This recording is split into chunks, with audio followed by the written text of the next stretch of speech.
una vez que hagamos el diagnóstico debemos iniciar el tratamiento rápidamente, ¿no?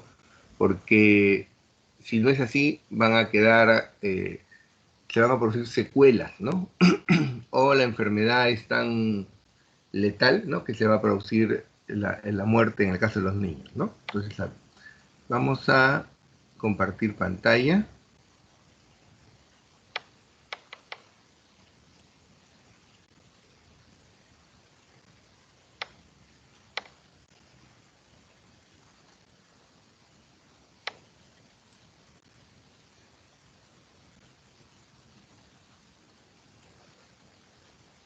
Ya. Y entonces vamos a hablar, doctores, de lo que es la meningitis en pediatría, ¿sí? Como toda patología, doctores, siempre vamos a empezar por la definición operacional, ¿no? Entonces, esta es una inflamación de las meninges, ¿no? Resultante de una infección identificada, ¿por qué? Porque vamos a encontrar un conteo anormal de células en el líquido cefalorraquídeo y evidencia, lógicamente, del patógeno bacteriano, ¿no? Luego de los cultivos que se van a solicitar, ¿de acuerdo? Decíamos que es considerada como una urgencia médica, ¿no? Teniendo en cuenta que mientras más nos demoremos en hacer el diagnóstico y lógicamente en iniciar el tratamiento antibiótico correspondiente, ¿no? Esta patología en pediatría nos va a dejar secuelas neurológicas, ¿no? Estas van desde retardo mental, retardo del desarrollo, pérdidas auditivas, que es una de las más frecuentes, ¿no? Básicamente son hipoacusias, ¿no? Y convulsiones, ¿no? Y estas complicaciones, estas secuelas neurológicas varían entre un 15 a un 20%. Sin embargo, ¿no? La mortalidad de esta patología, ¿no? Miren, es bastante alta, ¿no? Es del 15 al 50%. Por eso podemos decir, ¿no? Que la meningitis bacteriana tiene una alta morbilidad, ¿no? Y mortalidad a pesar de los avances en el diagnóstico y en el tratamiento. ¿Cuál es la etiología de esta patología? Bueno, en general la meningitis puede ser producida por bacterias, virus, hongos, agentes químicos y fármacos. El tema que vamos a abordar el día de hoy son las meningitis, ¿no? De tipo bacteriano. Siempre es preciso, doctores, también determinar la epidemiología, ¿no? Esta patología es de distribución mundial, ¿no? Existen brotes epidémicos, ¿no? Pero cuando el agente etiológico es el meningococo. La mayor frecuencia de esta patología va a ocurrir en menores de 1 año. Sobre todo vamos a ver entonces a los lactantes de 3 a 8 meses. En el caso de los recién nacidos, la incidencia es 0,5 por 1000 nacidos vivos, ¿no? Un hecho epidemiológico demostrado es la disminución de esta enfermedad, ¿no? Por las vacunas, ¿no? Por eso la importancia de las vacunas. Hemos visto que las vacunas pues previenen muchas enfermedades, ¿no? Sin embargo, a pesar de, de estos avances, ¿no? La morbimortalidad no ha tenido modificación, ¿no? ¿Cuáles son factores de riesgo en esta patología? Ustedes saben que una patología importante, seria, grave en los recién nacidos es la sepsis. Vamos a ver que recién nacidos con sepsis, 50% de ellos, ¿no? Tienen además, ¿no? De la sepsis, ¿no? Siembra en meninges, ¿no? Y esto también puede ocurrir por contaminación, por defectos congénitos anatómicos, ¿no es cierto?, que puedan tener estos niños, ¿no? Factores ambientales, lógicamente comunidades cerradas, ¿no? Porque hay un hacinamiento, porque estamos hablando de pobreza, de extrema pobreza, ¿no? Donde las familias viven muy juntas y no tienen las condiciones adecuadas de salud, ¿no?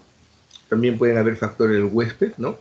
Como inmunodeficiencias, deficiencia de complemento, el tema de una asplenia o el paciente haya sido sometido a una esplenectomía, hemoglobinopatías, malignidad en cuanto a la presencia de algunos tipos de cáncer, ¿no? A ver, veamos ahora sí la etiología, pero siempre en pediatría, doctores, nos vamos a orientar a presentarlas por grupo de edad, ¿no? A ver, los recién nacidos. En los recién nacidos vamos siempre a pensar los gérmenes del canal del parto, inclusive son los que también son considerados como agentes etiológicos de la sepsis, ¿no? Entonces tenemos estreptococo del grupo B, tenemos a bacterias gram negativas, ¿no? Y tenemos a listeria. En el caso de los recién nacidos que tengan alguna patología y que requieran UCIN, ¿no? O sea, estar hospitalizados en una UCI neonatal, ¿no? Ahí la etiología van a ser los gérmenes colonizantes o propios de la UCI neonatal, ¿no?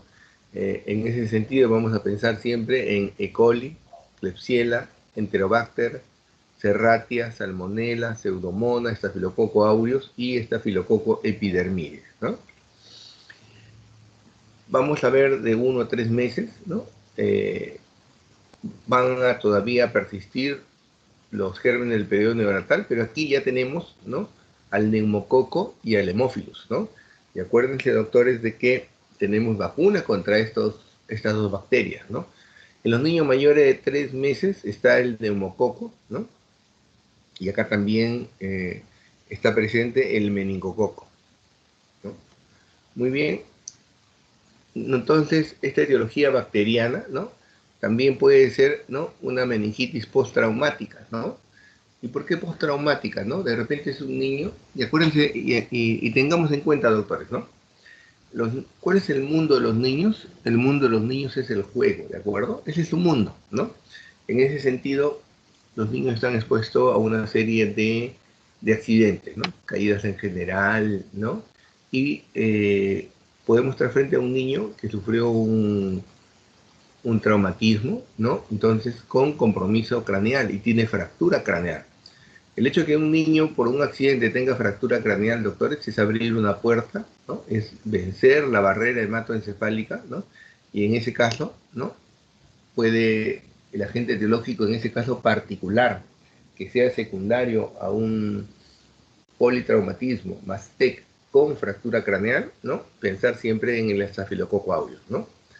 Puede ser postquirúrgica, por alguna cirugía en la cual el niño haya tenido, pero que no se haya garantizado la asepsia del acto quirúrgico en sí, ¿no? Hola, ya. ¿No? Entonces, en ese caso, ahí, como agente etiológico, tendríamos el estafilococo epidermidis, ¿no? Y lógicamente los niños ya que sean pacientes de una UCI-P, de una UCI pediátrica, ¿no?, que hayan sido poliinvadidos por tener muchas vías, ¿no es cierto?, ¿no? Y ahí vendría ya también la etiología de la flora propia de la UCI pediátrica. Muy bien, ¿cuál sería la fisiopatología? Hay una colonización bacteriana de la mucosa nasofaringea. Secundariamente hay una infección viral del tracto respiratorio superior, ¿no? Es ahí donde ocurre una bacteriemia al superar mecanismos de defensa locales y lógicamente tiene que ocurrir una siembra meningia porque se va a superar la barrera hematoencefálica y hay la multiplicación celular, ¿no?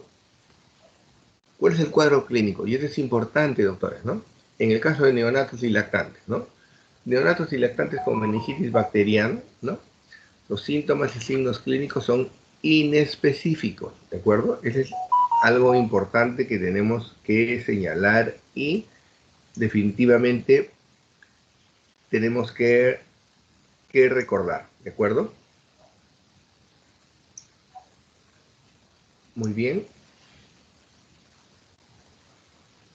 Entonces, estos signos inespecíficos, perdón, puede ser un neonato o un lactante con letargia, con irritabilidad, y vamos a entender irritabilidad cuando ese niño no llora y no calma ni siquiera con los padres. A lo mejor tiene un rechazo a la alimentación.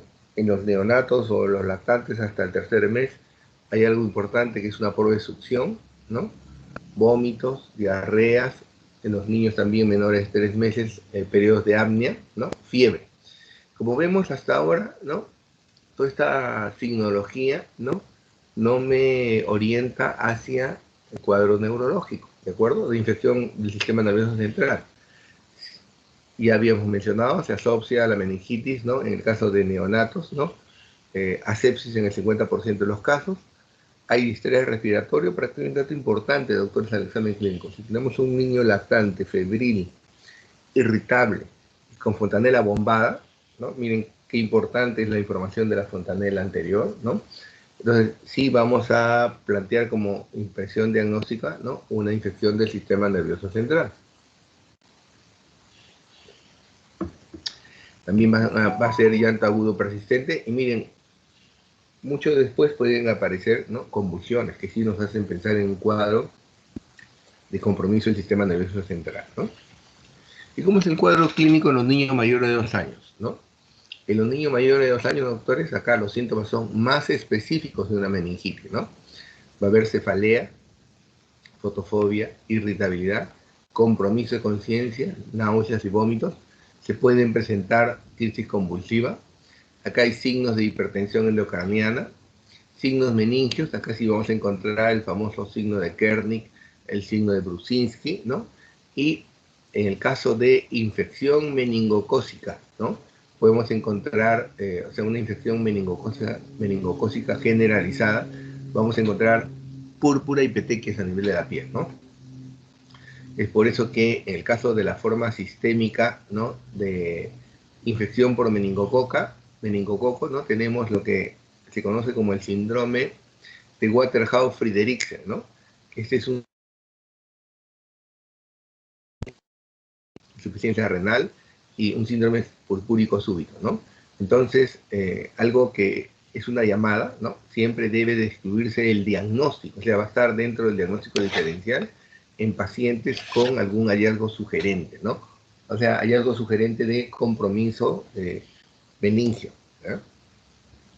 Muy bien.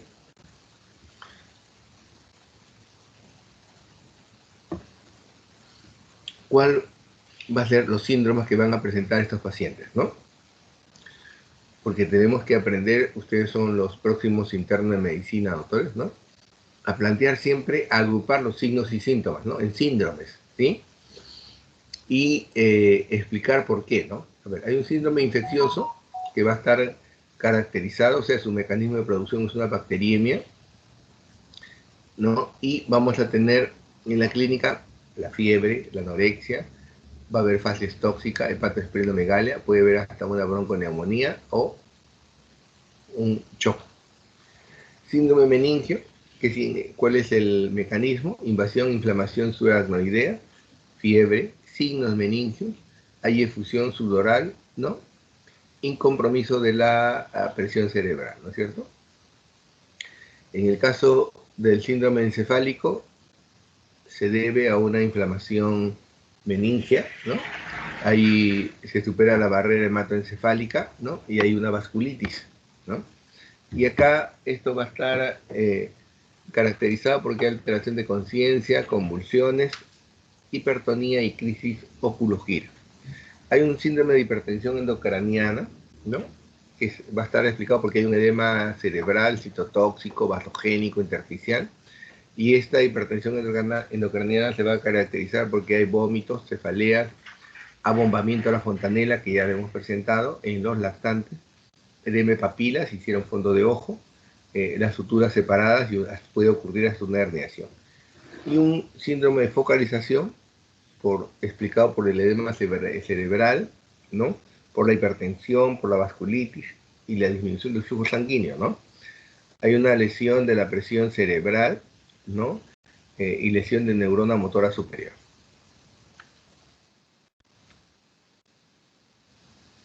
Muy bien.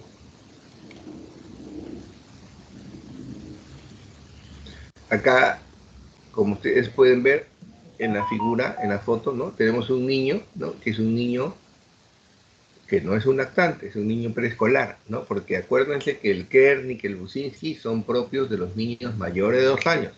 Los niños menores de 2 años no presentan ni Kernig ni Brusinski, ¿no? Y vean la posición, ¿no? Acá es el signo de Kernig, ¿no? Brusinski, que es básicamente el tema de la rigidez de nuca, ¿no? ¿No? En el cuello. bien, entonces, en estos niños con esta patología, doctores, ¿qué es lo que tendríamos que hacer? ¿No? Conversar con los padres, plantearles cuál es el diagnóstico, decirles que es una infección del sistema nervioso central grave, ¿no? Y que requieren para corroborar el diagnóstico, pero sobre todo para aislar al germen etiológico, hacer una punción lumbar, ¿no es cierto?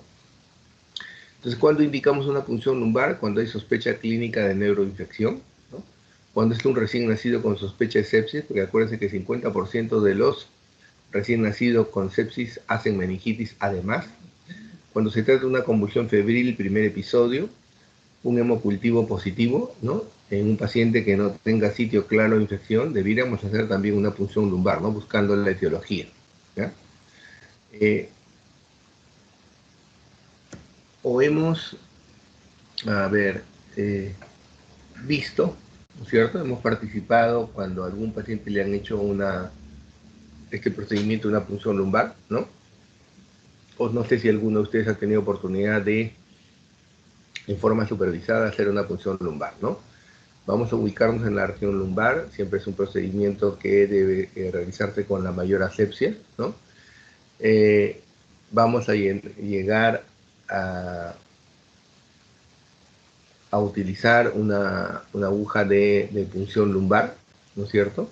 Y dice, y se extrae líquido cefalorraquídeo entre dos vértebras, ¿no? Muy bien.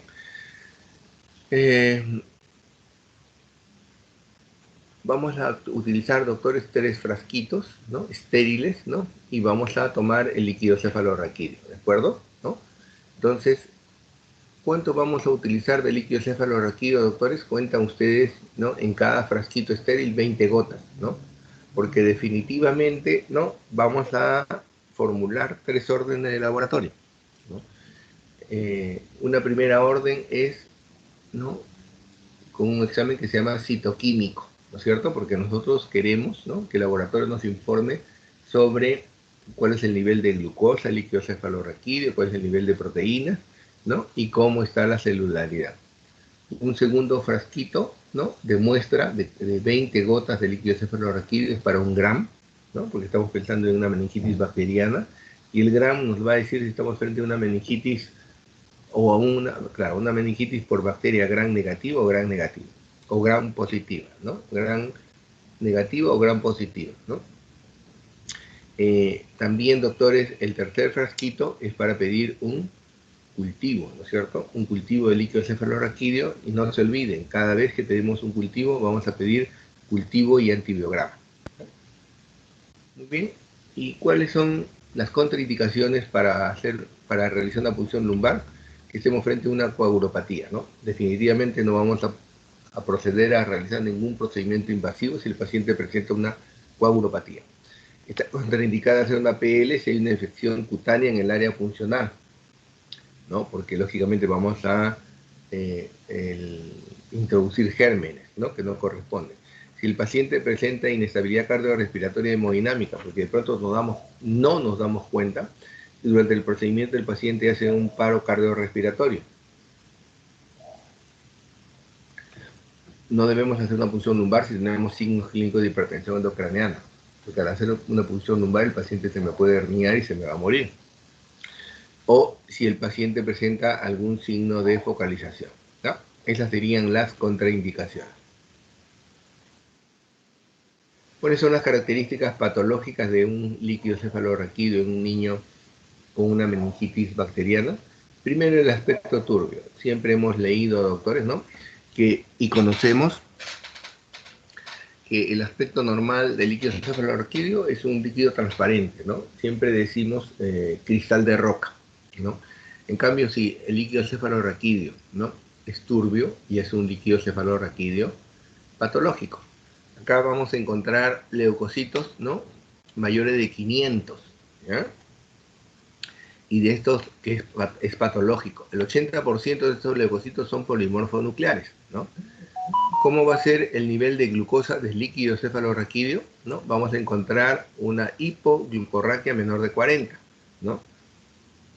¿Cómo es el valor de proteínas en el líquido cefalorraquídeo? Hay una proteinorraquia, quiere decir están aumentados, ¿no? Es mayor de 100, ¿no? miligramos por mililitro. Porque realmente, doctores, el valor normal de las proteínas en el líquido cefalorraquídeo es de 15, ¿no? a 45 miligramos por ml. En este caso, cuando estamos frente a una meningitis, ¿no? Esto puede subir, como ustedes están viendo, ¿no? mayor a 100, ¿no? Y siempre considerar la meningitis temprana parcialmente tratada, donde los valores van a variar, ¿no? Si nosotros hacemos el diagnóstico tempranamente y empezamos el tratamiento adecuado, ¿no? y a las 24 horas volvemos a hacer una PL, vamos a encontrar que los leucocitos disminuyen en 70%, las proteínas disminuyen en 58% y la glucorraquia aumenta en 115%, ¿no? Entonces, si estamos con el tratamiento adecuado, ¿no? dentro de las primeras 24 horas ya vamos a tener signos de mejor control de la infección, ¿no? A ver, pero ¿qué pasa en pediatría, doctores, no? Es común encontrar que ese niño tiene fiebre, tiene signos meningios, ¿no? Si es un niño mayor de 2 años, tiene signos inespecíficos, pero fontanela bombada si es un niño menor de 2 años. Y la mamá no los va a traer porque de pronto tiene 2 o 3 días de enfermedad, pero hay algo que ya ha hecho la mamá, ¿no? La mamá, por el consejo del dependiente de la farmacia, por el consejo de la abuelita, por el consejo de la vecina, ya le empezó antibiótico, ¿no? Sin saber lógicamente qué es lo que tiene su niño, ¿no? Entonces, al empezarle antibiótico, si yo tengo la historia de que ese niño tiene antibiótico, ¿no? Ha recibido antibióticos, ¿no? Entonces, voy a, durante la punción lumbar, por eso yo tengo que tener una historia clínica siempre, doctores, ¿no? Entonces, antes del procedimiento de PL, ¿no? de la PL, voy a necesitar un cuarto frasquito, ¿no? Ese cuarto frasquito, igual con 20 gotas de líquido cefalorraquídeo, es para solicitar una prueba de laboratorio que se llama coaglutinación. La coaglutinación es una prueba que me permite, ¿no? Independiente, o perdón, a pesar de que el niño haya recibido antibiótico, ¿no? Si es una meningitis bacteriana, va a ser positivo, ¿de acuerdo? O sea, no se olviden, la coaglutinación. Aquí tenemos, doctores, un cuadro diferencial. Estamos bien hablando el día de hoy sobre meningitis bacteriana, pero acá tenemos cuando es etiología viral o es tuberculosa o micótica, ¿no? En la bacteriana los leucocitos siempre son mayores de 500. En la viral y en la específica o micótica son menos de 500. En la bacteriana la característica de que estos leucocitos, el mayor porcentaje son polimorfonucleares. En una viral, ¿no? Los polimorfos nucleares son menos del 50%, ¿no? Entonces, si tengo un líquido cefalorraquídeo donde los leucocitos, ¿no? mononucleares son 70% y polimorfos nucleares 30%, definitivamente es una viral, ¿no? Ahora, por la clínica hay que descartar también que sea una específica o micótica, ¿no? La glucosa en la bacteriana hemos dicho que baja porque el valor normal es 40 glucosa de líquido cefalorraquídeo. En la viral aumenta y en la específica o micótica también disminuye. En el caso de las proteínas, ¿no? Tanto en la bacteriana como en la tuberculosa o micótica vamos a encontrar las proteínas, ¿no? de líquido cefalorraquídeo aumentadas. En cambio, en la viral están disminuidas. A ver, hemos precisado en primer lugar el tema del líquido cefalorraquídeo porque es un examen que debiéramos de todas maneras realizar, doctores, ¿no? Pero no es el único examen de laboratorio que vamos a hacer, ¿no es cierto? Vamos a solicitarle, lógicamente, un hemograma. Vamos a solicitarle también reactante de fase aguda, una proteína C reactiva, ¿no? Glucosa, urea, creatinina, electrolitos en sangre, ¿no? Y hemocultivos, ¿no? Y es lo que entonces está colocado en esa lámina, ¿no? Además, si tiene lesiones en piel, ¿no? Como estas lesiones hematológicas, ¿no? Vamos a solicitar el cultivo o examen de esa lesión, ¿de acuerdo? ¿Cuáles son las complicaciones durante la enfermedad, doctor? Durante la enfermedad Los niños con meningitis pueden presentar una secreción inadecuada de hormona antidiurética, pueden presentarnos higromas plurales, pueden desarrollar una hidrocefalia, convulsiones, trombosis de senos venosos, ventriculitis, absceso cerebral y empiema subdural. Entonces, si vemos, ¿no?, la valoración de estas complicaciones, por eso podemos entender que la mortalidad de esta enfermedad es bastante alta, hasta 50% de los niños que tienen la patología, ¿no?, que estamos conversando, ¿no? Esto, por ejemplo, es una tomografía donde nos llama la atención el gran edema cerebral. A ver, hay que entender, doctores, que nunca vamos a pedir una tomografía para hacer diagnóstico de meningitis, ¿no?, sino que es una tomografía en un paciente con meningitis que nos sirve simplemente para resaltar el gran edema cerebral que se aprecia, ¿no? Esta es una tomografía donde nos llama la atención, ¿no?, que es lo que tenemos acá, una desviación de la línea media, algo está ocupando este hemisferio y que es básicamente, ¿no?, un absceso cerebral, ¿de acuerdo? ¿No?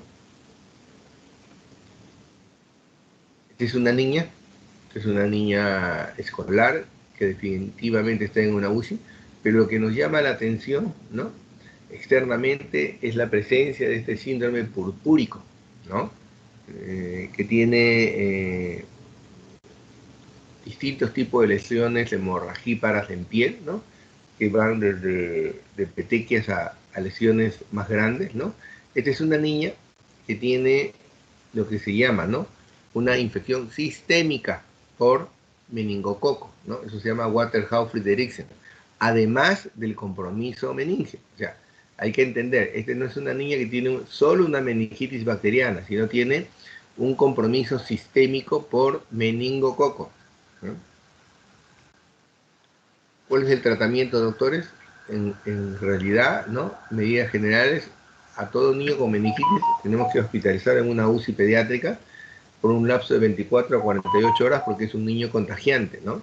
Algo que es importante decir, doctores, ¿no?, definitivamente, ¿no?, cuando llega a la emergencia un niño o una niña con una meningitis, ¿no?, al personal médico o al personal de salud, médicos, enfermeras, técnicos de enfermería que trataron al paciente, en el cual hemos confirmado el diagnóstico de meningitis bacteriana, tenemos que darle tratamiento preventivo, ¿no? Tenemos que darle tratamiento preventivo, ¿no? Y le vamos a dar rifampicina, ¿no?, una cápsula de 300 miligramos mañana y tarde, ¿no?, 2 veces al día por 3 días, ¿ya? Igual vamos a darle este mismo tratamiento preventivo al papá y a la mamá, porque son los contactos intradomiciliarios, ¿no?, para poder entender que esta es una enfermedad muy contagiante, ¿no? Y por eso en el hospital lo vamos a aislar en una UCI pediátrica, donde también nos va a permitir evaluar el estado de gravedad. A lo mejor hay que hacer una estabilización hemodinámica, prevenir y tratar las complicaciones, y aislarlo por 24 horas con tratamiento. Porque después de 24 horas con tratamiento, ¿no?, definitivamente el paciente sigue todavía con la meningitis, ¿no?, pero deja de ser contagiante, ¿no? Hay que pensar que este paciente, entonces, con meningitis puede estar expuesto a un shock séptico, a un estatus convulsivo, al edema cerebral, ¿no? Por eso en el manejo siempre tener presente el ABC de la reanimación básica, ¿no? La estabilización hemodinámica, ¿no?, vamos a hacerla administrando, si estos niños llegan deshidratados, un bolo, ¿no?, de suero fisiológico, 20 a 40 ml kilo de peso corporal en 10 a 20 minutos, ¿no? Y después darle el aporte de líquidos y electrolitos de acuerdo a la edad. Si es un lactante, doctores, ¿no?, el requerimiento hídrico basal, 150 ml por kilo de peso por día. Si es un lactante menor de 10 kilos de peso. Si es un paciente que tiene más de 10 kilos de peso, el requerimiento hídrico basal, ¿no?, es de 1500 centímetros cúbicos de agua, ¿no?, por superficie corporal por día. Acordémonos, doctores, que la superficie corporal la podemos obtener, ¿no?, aplicando una fracción, ¿no?, donde en el numerador tenemos el peso, ¿no?, por 4 más 7, y en el denominador peso más 90. Muy bien, si ingresa el paciente en shock séptico, ya es un manejo de la especialidad, con terapia inotrópica, ¿no? De repente vamos a tener que valorar el inicio de dopamina o dobutamina, ¿no? El tratamiento de las convulsiones, ¿no? Siempre, doctores, porque eso puede pasar desde emergencia, ¿no? El objetivo es detener la actividad convulsiva, mantener la necesidad de energía, la saturación mayor de 90 y la presión arterial media dentro de límites normales, ¿no? Más de 50 milímetros de mercurio, ¿no? ¿Cuál es el esquema de tratamiento de una convulsión? Emergencia, el anticonvulsivante de elección de primera línea, ¿no? Diazepam, dosis pediátricas, acuérdense, 0,05 a 0,3 miligramos, ¿no? ¿Qué cosa es el diazepam? Una benzodiazepina. O inicialmente podemos utilizar también el midazolam, que es otro tipo de benzodiazepina, ¿no?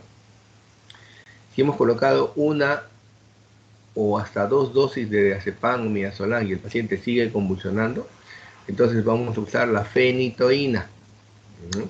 Y inicialmente el paciente recibe una dosis de carga de fenitoína, ¿no? De 15 a 20 miligramos kilo peso corporal, dosis inicial, y luego, si las convulsiones son controladas, hay una dosis de mantenimiento de 4 o 6 miligramos por kilo de peso corporal en 24 horas. Si a pesar de la fenitoína el paciente sigue convulsionando, ya tenemos que echar mano de un barbitúrico, el fenobarbital.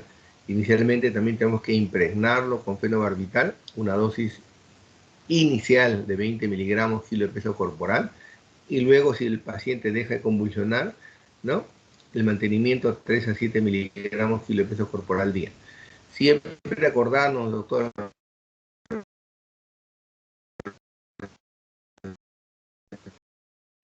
que bien considerar de pronto que el niño está convulsionando, pero ya si convulsiona por media hora ya estaríamos frente a un estatus convulsivo, ¿no es cierto?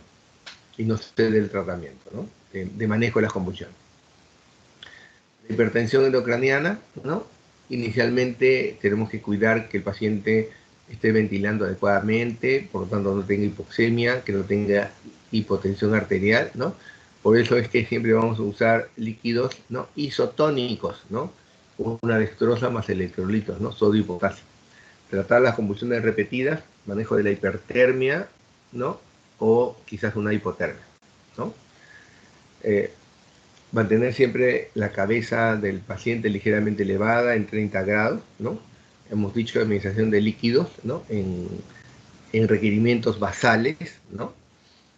A lo mejor tenemos que conectarlo a un ventilador al paciente, ¿no es cierto? Porque es una forma también de manejar la hipertensión endocraniana, y eso es, ¿no? Hiperventilarlo teniendo la PCO2 entre 25 a 30 milímetros de mercurio, ¿no? Es una forma también de ayudar a disminuir el edema cerebral, ¿no? Una,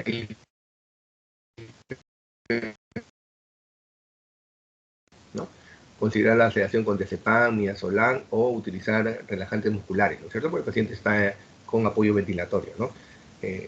Hace muchos años se utilizaba el cómoda barbitúrico, lo cual ahora ya no es recomendado, ¿no? Para la hipertensión endocraniana, desde el punto de vista farmacológico, doctores, también podemos utilizar un diurético osmótico, ¿no es cierto? Este diurético osmótico es el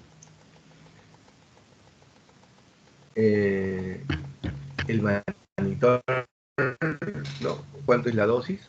0,25 gramos por kilo de peso corporal, dosis, se da cada 4 horas y por 3 días, ¿no? ¿Y por qué utilizamos el manitol? ¿No? Porque va a producir una deshidratación osmótica, porque va a aumentar la presión sistémica por incremento del volumen intravascular, disminuye la viscosidad sanguínea, ¿no? Con lo que habría una mejor utilización del oxígeno, y es un barrendero de radicales libres de oxígeno, ¿no? Antibióticos, doctores, ya vamos ahora sí por el tema de acuerdo al agente etiológico, ¿no? Definitivamente antes de empezar cualquier antibiótico, doctores, siempre vamos a hacer vamos a tomar las muestras para cultivos correspondientes, ¿no? Entre ellos los hemocultivos, ¿no es cierto? A ver, en los neonatos, doctores, en los neonatos vamos a utilizar ampicilina, ¿no? 100 miligramos por kilo de peso corporal, ¿no? Asociada a una cefalosporina tercera, o sea, es tratamiento antibiótico doble, pero dividido cada 12 horas solo en la primera semana, ¿de acuerdo? Si es un lactante de 1 a 3 meses, la ampicilina puede subir hasta 200 miligramos kilo de peso corporal dividido cada 6 horas, doctores, ¿no? Porque ese es el intervalo normal, ¿no?, de administración de la ampicilina, cada 6 horas. Pero en el caso de los neonatos, en la primera semana de vida, ¿no?, la ampicilina es el único momento en el cual la ampicilina se da cada 12 horas, doctores, ¿sí? Luego de la semana de vida, ¿no?, la ampicilina siempre se da cada 6, ¿de acuerdo? Por eso que está en rojo acá, ¿ya? Entonces, de 1 a 3 meses, ampi o cefalotercera, ¿no es cierto? O también podemos utilizar acá clorofenicol, ¿no? Todos son medicación endovenosa, 100 miligramos kilo de peso corporal dividido cada 6 horas, ¿no? Acordarnos que estamos frente a una meningitis y acuérdate que no todos los medicamentos atraviesan la barrera hematoencefálica. En este caso, estos antibióticos sí, ¿no? De 3 a 5 meses, de 3 meses a 5 años, el tratamiento sería ampicilina asociado, o sea, de elección ampicloramfenicol o ampicilina ceftriaxona. Mayores de 5 años ya es solamente céfalo de tercera, ceftriaxona, ¿no? Y si tenemos una sensibilidad conocida, también podemos utilizar penicilina G sódica, o sea, la penicilina cristalina, 200.000 a 400.000 unidades internacionales, ¿no?, por kilo de peso corporal. Acuérdense que la penicilina G sódica se da cada 4 horas, ¿no es cierto? Y si seguimos estudiando al paciente y el paciente presentara resistencia a la penicilina y a la cefalosporina, ¿no?, ahí vamos a tener que utilizar la vancomicina, ¿no es cierto? La vancomicina, 60 miligramos, ¿no?, kilo de peso corporal al día dividido cada 6 horas, siempre y cuando haya resistencia, ¿no es cierto?, a la penicilina, ¿no? ¿Cuánto va a durar el tratamiento? En el caso de neumococo, 14 días, hemófilus hasta 10 días, meningococo como meningitis meningocócica, no como infección sistémica, 7 días, listeria 3 semanas, estreptococo grupo B, otros gran negativos que son básicamente los agentes etiológicos de la etapa neonatal, siempre va a ser 3 semanas de tratamiento, 21 días. Podemos utilizar también corticoides, sí. ¿Cuál de ellos, doctores? Dexametasona, ¿no? Y la dexametasona vamos a utilizar, ¿no?, a una dosis de 0,15 miligramos por kilo corporal, ¿no?, cada 6 horas por 4 días, ¿no? Y hay una particularidad, ¿no? Administrarlo 15 minutos antes de los antibióticos, ¿no?, en lactantes mayores de 6 semanas, ¿no? Suspender si presenta sangrado gastrointestinal, ¿no? Básicamente porque como todo corticoide, ¿no?, va a estabilizar la membrana, disminuye el edema cerebral, disminuye la transcripción de citoquinas proinflamatorias, disminuye las moléculas de adhesión, ¿no?, leucotrienos y prostaglandinas, ¿no? Si tenemos en cuenta, doctores, que la meningitis bacteriana en sí es una infección grave, ¿no?, ¿qué otros factores agravan más el pronóstico, ¿no? Si, a ver, es un niño que tiene más de 3 días de enfermedad sin tratamiento, si es un niño menor de 2 años, si cuando le hacemos el líquido cefalorraquídeo, la glucosa está tan baja con valores menores de 10 miligramos, ¿no? Si la proteinorraquia es mayor de 1000, ¿no?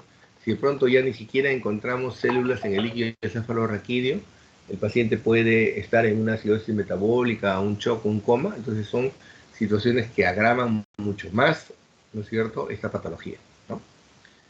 En la evolución, ¿no?, ya hemos mencionado, el paciente tiene algún grado de secreción inapropiada de hormona antidiurética, la fiebre puede persistir 5 días en la mayoría de pacientes, ¿no?, 10 días en un pequeño porcentaje, ¿no?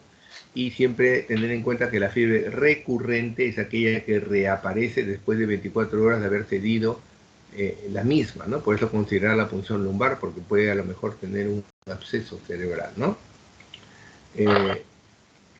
Las complicaciones, hemos dicho, el derrame subdural se considera como parte del cuadro clínico. Otras complicaciones son abscesos, que hemos visto, infarto cerebral, sepsis, insuficiencia suprarrenal, que va a ocurrir básicamente en el síndrome de Waterkau-Friedrichsen, coagulación intravascular diseminada, hemorragia digestiva, trastorno de conducta, trastorno de desarrollo, sordera, que es una de las más frecuentes, y hasta parálisis cerebral, ¿no?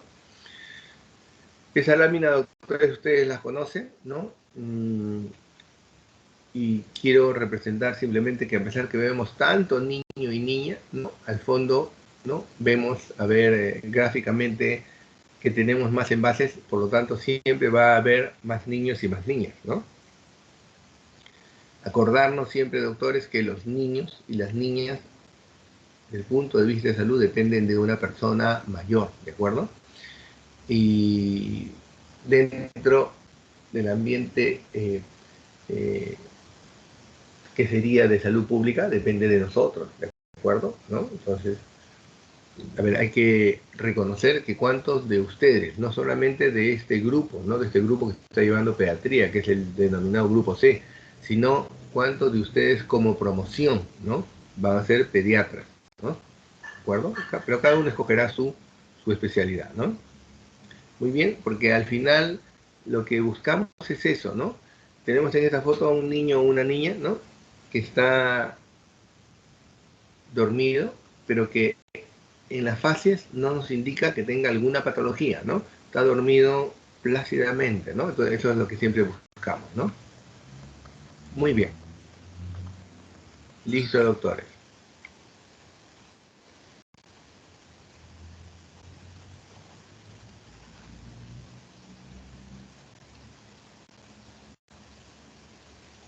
A ver, ¿alguna pregunta, doctores, o algún comentario? Doctor, buenos días. Una consulta. Dígame, doctora. Es sobre los factores de riesgo, doctor. El hecho de que un niño haya tenido sepsis de recién nacido o de rep- o, claro, una sepsis, eso es un factor de riesgo para que, digamos, a los 2 años tenga meningitis. ¿Podríamos considerarlo? No, doctor. A ver, si un neonato tiene sepsis, ¿no? Y conocemos a ver, el, la definición, ¿no? Sepsis es una infección generalizada, ¿no? Es una infección que va a requerir tratamiento antibiótico doble, ¿cierto?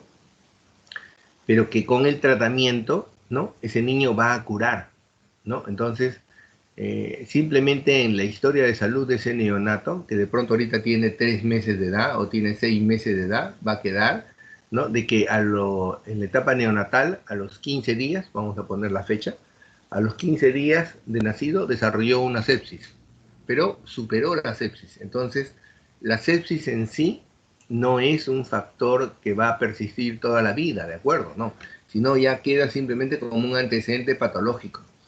Pero para entender, si ese neonato tiene sepsis y es tratado y es curado, la sepsis desaparece, ¿de acuerdo? O sea, no queda como factor de riesgo.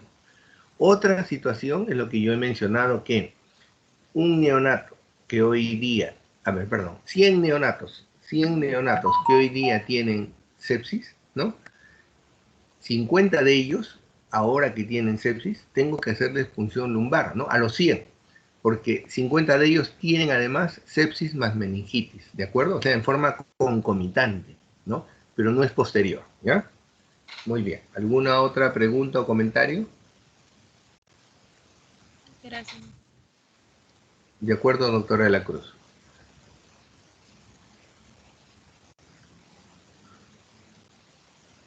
Muy bien. Doctor, ¿y la Sí. meningitis viral no es tan frecuente o es más frecuente, pero menos grave, ¿no? Que la bacteriana? A ver, yo le voy a explicar, doctora. A ver, si hablamos de meningitis virales, ¿no? Son meningitis que lamentablemente también nos dejan muchas secuelas, ¿no? Porque acordémonos de que el punto de vista de etiología viral, no tenemos tratamiento etiológico, ¿de acuerdo? Si yo aíslo un neumococo, un hemófilus influenza, un meningococo, yo sé que le voy a dar antibiótico, voy a combatir al agente etiológico. En cambio, si tengo una meningitis viral, ¿no? Estas muchas veces, doctora, la meningitis viral nos dejan mayor secuela, ¿no? O sea, no tenemos tratamiento, ¿no? Acuérdense que ante toda patología viral, igual que el tema del contexto que estamos viviendo de la pandemia por COVID-19, ¿no? ¿Qué cosa es lo que ofrecemos al paciente? Simplemente ofrecemos tratamiento sintomático, ¿no? Entonces sí es algo que hay que decir, que las meningitis virales, ¿no?, nos dejan más secuelas, ¿ya? Muy bien. ¿Alguna otra pregunta, doctores, o comentario?